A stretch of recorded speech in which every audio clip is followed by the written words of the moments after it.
वापस। और खबर ये आ रही कि जी के साथ मर्जर पर बातचीत जारी है और ये कहना है सोनी ग्रुप का। जी हाँ, सोनी और जी के मर्जर को लेकर कई सारी खबरें बार बार लगातार आती दिख रही। परसों आपने ये खबरें भी सुनी कि शायद मर्जर नहीं हो रहा है, टल गया, उसके बाद स्टॉक में तेज गिरावट आती दिखी। लेकिन आज इस वक्त जो बड़ी खबर आ रही है वो ये है कि ये बातचीत चल रही है और 20 जनवरी तक बातचीत चलेगी जी एंटरटेनमेंट के साथ सोनी की।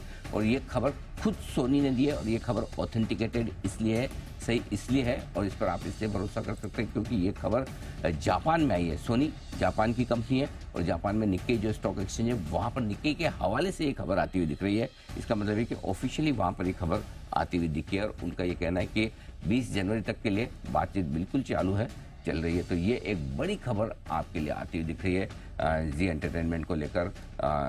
ये बातचीत अभी तक बंद नहीं हुई है, डील टूटी नहीं है, डील ऑन है, डील चल रही है, बातचीत चल रही है और 20 जनवरी तक का समय तो कम से कम है ही, तब तक बातचीत चलती रहेगी।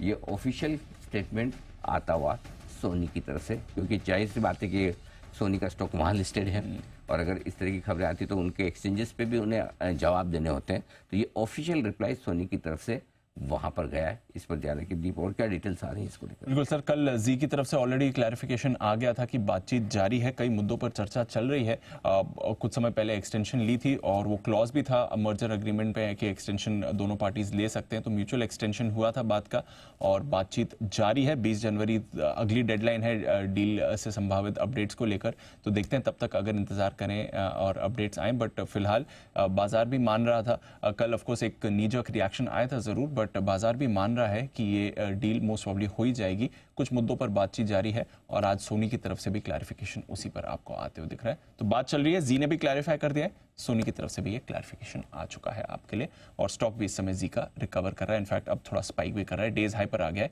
करीब 3.5% ऊपर ट्रेड करता है। और इस वक्त मेरे ख्याल से आज ही बैन से बाहर भी आया, बैन से बाहर आया। यस नहीं तो अब तक बैन में था, बैन से बाहर भी आया स्टॉक। तो बैन से बाहर आने के बाद एक्शन आपके लिए होता हुआ दिखा।